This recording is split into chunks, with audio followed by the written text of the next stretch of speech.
안녕하세요. 저는 올해 코로나 시기인 5월에 결혼식을 치른 신랑이자 평범한 직장인이고, 현재 예비부부와 신혼부부들이 약 6천여 명이 모여있는 청년부부연합회 대표 이준호입니다.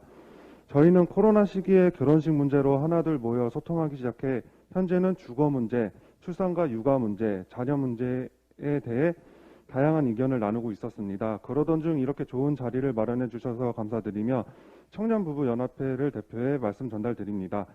최근 청년 세대들은 결혼을 준비하면서 행복해하지 못하고 근심과 걱정에 휩싸여 있습니다. 코로나 시국의 결혼식장 방역 지침과 관련해서도 다른 시설 대비 형평성이 어긋난다는 문제와 일부 예식장들의 갑질에도 불구하고 정책적으로 아무런 보호를 받을 수 없다는 문제들 때문에 힘들고 괴로워하는 예비 부부들이 많았습니다. 1년에 약 50만 명의 신혼부부가 생겨납니다. 현재 지침상 일부 완화가 되었지만 여전히 피해를 보고 있는 예비부부들이 상당히 많습니다. 하루빨리 이 문제에 대해서도 해결되길 간절히 희망하고 있습니다.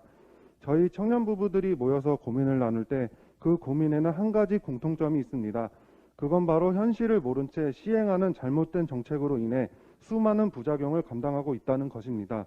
예를 들어 결혼식장 정책도 최소 보증 인원 문제 등 다양한 근본적인 문제를 고려하지 않고 정책을 발표하는 바람에 예식장의 갑질 피해를 보게 된 신혼부부들이 상당히 많습니다. 주거 문제도 마찬가지입니다.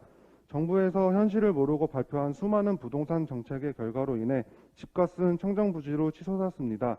새롭게 가정을 꾸리고 집을 마련해야만 하는 신혼부부들은 집을 마련하기도 전에 처음부터 커다란 빚을 떠안게 되었습니다. 이로 인해 자녀 계획을 미루거나 포기하고 있는 경우도 많이 발생하고 있습니다. 결혼이나 주거 정책을 계획할 때 부디 평범한 청년들의 목소리에 귀 기울이고 현실성 있는 정책을 마련해 청년들이 고통받고 좌절하지 않도록 세심하게 신경 써 주셨으면 좋겠습니다. 그렇다면 저희 청년 부부들이 생각하는 주거 문제와 해결책에 대해 무엇인지 간단하게 말씀드려보겠습니다. 첫 번째, 실수요 목적으로 집을 구하고자 하는 청년들의 문턱을 낮춰주는 정책이 필요하다고 생각합니다. 금수저가 아닌 평범한 청년들은 월급을 20년, 30년 넘게 모은다 하더라도 천정부지로 치솟은 집값을 도저히 따라갈 수 없고 아무리 노력해도 몸 하나 누일 보금자리조차 마련하지 못하는 좌절감에 빠져 있습니다. 대출 규제에 고통받고도 있습니다. 신혼부부들은 누가 봐도 투자의 목적이 아닌 실수요자들입니다. 투기 목적이 아닌 실수요자는 실질적으로 보호받을 수 있는 정책이 마련되길 희망합니다.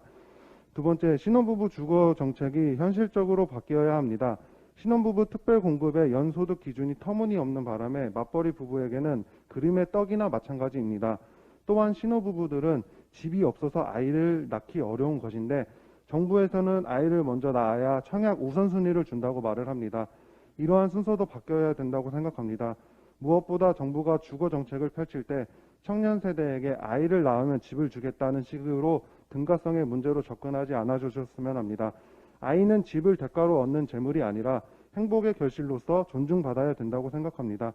청년 세대가 인간적인 삶을 살 수 있고 근본적으로 행복을 추구할 수 있는 권리가 먼저 뒷받침된다면 청년들 또한 희망을 갖고 아이를 낳고 기르는 결심을 할 수 있을 것 같습니다. 마지막으로 청년 세대의 주거 질 향상이 이루어져야 된다고 생각합니다. 정부에서 신혼부부에게 공급하는 아파트 평수만 보더라도 근본적으로 문제가 있습니다. 기본적으로 24평 이상은 되어야지 주거가 안정되고 아이를 한 명이라도 더 낳을 수 있게 될 것입니다.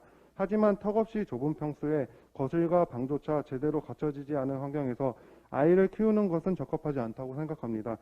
청년 부부들이 근본적으로 원하는 것이 무엇인지 세심하게 짚어보고 단발성 소통이 아닌 주기적인 소통으로 현장의 목소리가 반영된 정책을 마련해 주시길 간절히 희망하고 있습니다.